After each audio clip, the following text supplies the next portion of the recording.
Hey guys, it's Chris with the Change Ministry. I'm excited to be able to bring you another video this week. I know it's going to encourage you. I know it's going to give you hope. I want to introduce you to a good friend of mine, Brad. He's got a powerful story. Let's go ahead and just jump right in. My mom and dad got a divorce when I was 2 years old, so I was around brokenness right from the beginning. I would go back and forth between my mom and my dad's house. I would usually spend the week at my mom's and then go to my dad's on the weekends. My mom remarried shortly after my mom and dad got a divorce to my stepdad, Bill, and they stayed married until I was 14 and got a divorce. And then my dad remarried when I was 8 years old and stayed married to his second wife until I was 18 and then got a divorce and then remarried.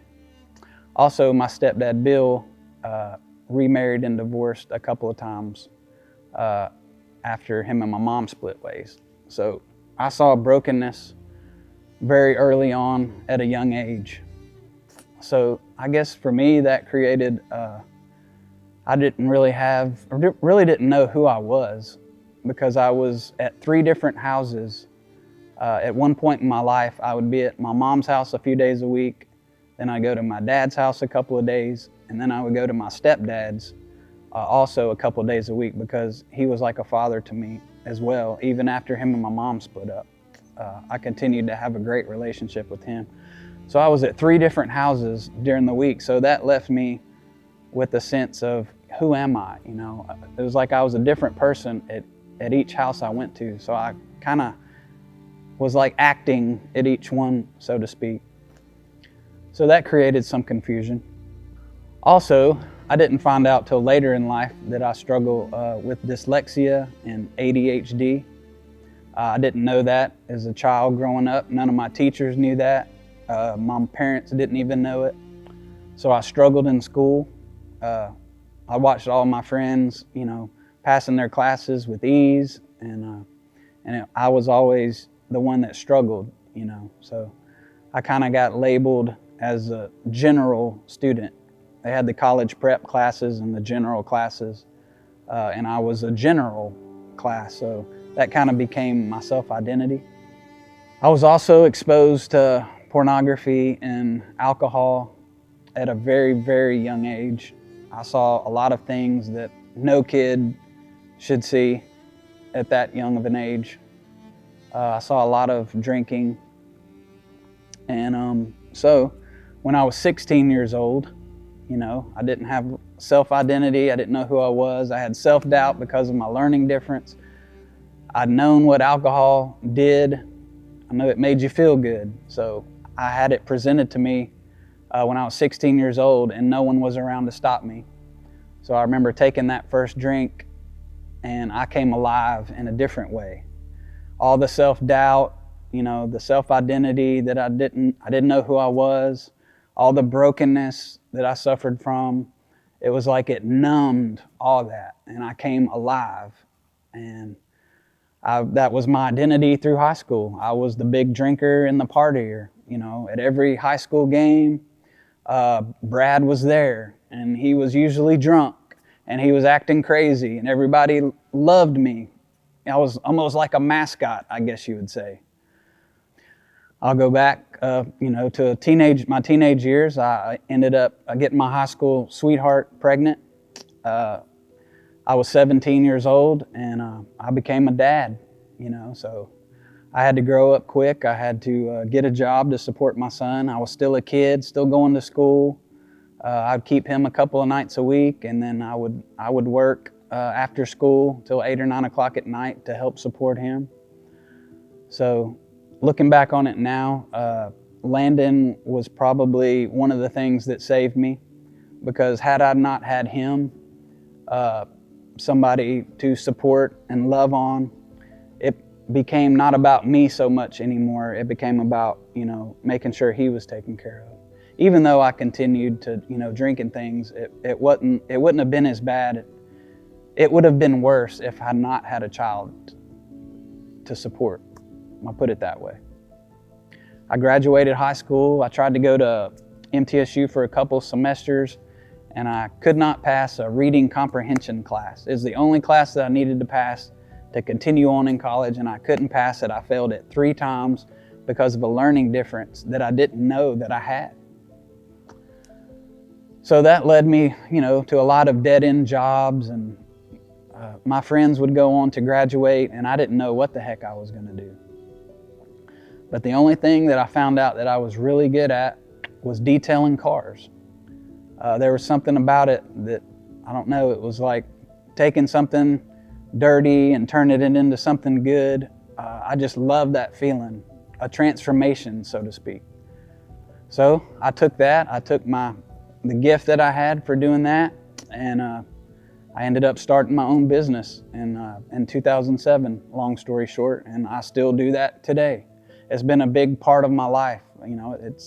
It's kind of been almost therapy for me. Every car that I do, it's like I'm transforming myself. I see that old to new every car that I do. It's like it reminds me of who I was and who I am now. In 1998, December 13th of 1998, I had an awakening. All my friends were graduating college, and I was stuck at a dead-end job. And I knew that I had to stop drinking, doing drugs, having sex, once and for all. So I did. I took all the alcohol, all the drugs, all the dirty magazines and videos, and I remember throwing them all in the trash can, and I said, I'm done. I'm never going to do this again. And I was doing good. I got back enrolled at MTSU. I was doing good. I got a good job, got my own place to live, but the pressures of life took over about 6 months later. I remember a friend offering me a marijuana joint to help kill the pain of the brokenness and the pressure that I was under still. So I did, and that sadly led to me drinking and smoking marijuana heavily for 6 more years of my life. Until one day in 2004, I knew that I had to quit drinking once and for all. My son Landon was 11 years old, and I also had my second son Braden, and he was almost 3 years old.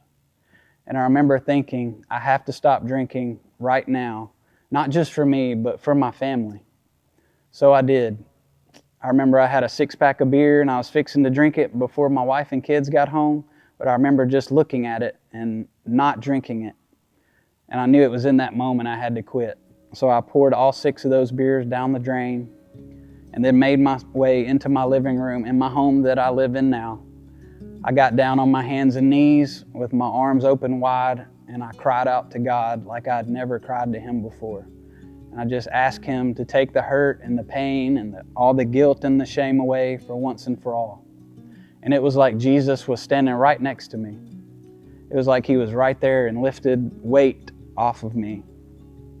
I stood up on my feet, a changed man, but I did realize that just because you give your life to the Lord doesn't mean all the pain and the suffering that you suffered earlier on immediately goes away. It takes time. Shortly after that, we joined a church, Calvary Baptist Church, and we stayed there for about 12 years, and it was a huge part of our life. I was on fire for God. Like I said, I started my own business in 2007. Everything was going really well until about 2020. I noticed that I just wasn't as hungry for God as I was back in 2004. And to be honest, this is where my healing began. I'd been going so fast, starting a new business and raising a family, that I'd neglected to sit down and think, why was I the way I was before 2004? And it was because of brokenness and self-doubt and being exposed to alcohol and pornography and having sex at a very young age. So in 2020, COVID hit. My business slowed down. There was no phone ringing. There was no cars on the streets. I had very few customers pulling up, and it was like my world had gone silent, so to speak. So I found myself with a lot of time to kill. And I got to sit and really reflect on my life and what God has done since then. But one of my true passions in life has always been music.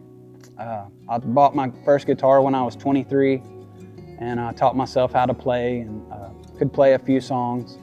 And I played pretty heavily for a few years, and then I set it down to the side to raise a family, which is what I needed to do. But back to 2020, I'm at work. I don't have a lot of business. I got a lot of free time on my hands. I'm like, hey, you know what? I'm gonna bring my guitar up to work and start learning all the songs that I've been wanting to learn earlier in life. I got to where I learned one song a day. I'd memorize the lyrics, which was something that I was always struggled at, is memorization.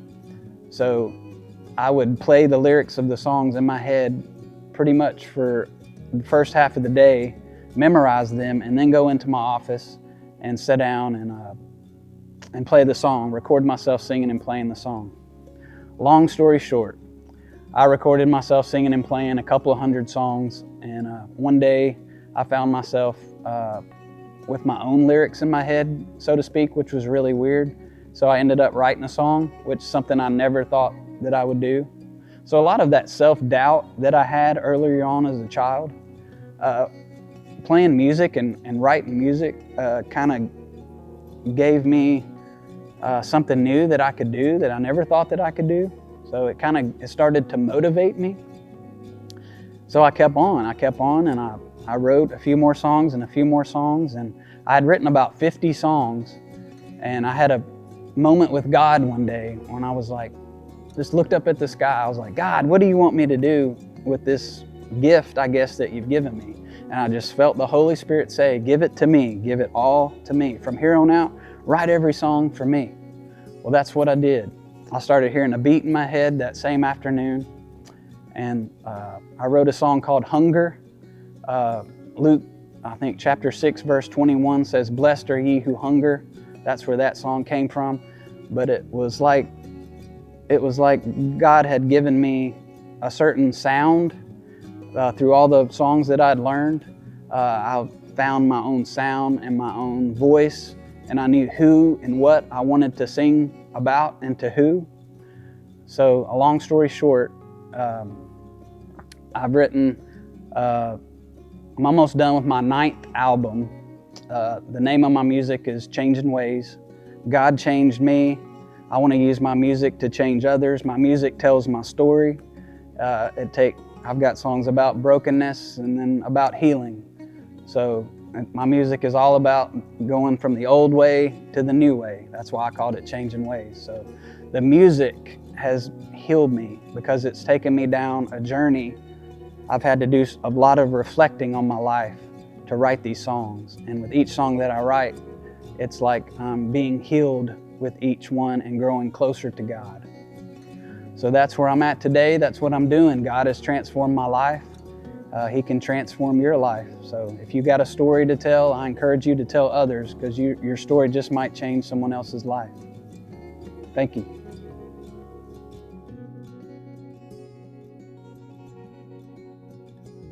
Brad, you said you realized just because you accepted Christ and made him the Lord of your life, that doesn't necessarily mean that life's going to be perfect. Tell me about that.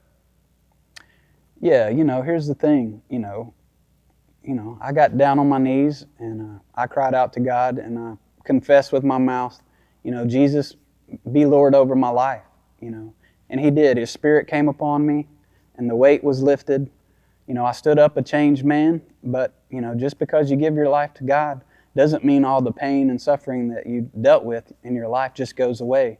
That's when the reconstructing process has to begin, but you now possess the Spirit inside you that can overcome anything. What would you say to someone who struggles with self-doubt, confusion, and brokenness? Yeah, just always understand God's got a plan for your life, and you can be confident in that. Perfect. Hey guys, thanks for joining us for another episode of Changed. I'm excited each week to bring you these videos, and I hope it inspires you and gives you hope. If you've got a story that you'd like to share with us, reach out to us at thechangedministry@gmail.com. And don't forget to go to your YouTube channel and click that like and subscribe button. It's absolutely free. There's no charge. We're going to keep bringing you stories just like these. And in the end, we want to inspire you, bring you hope. We appreciate you, and we'll see you soon. I've been changed.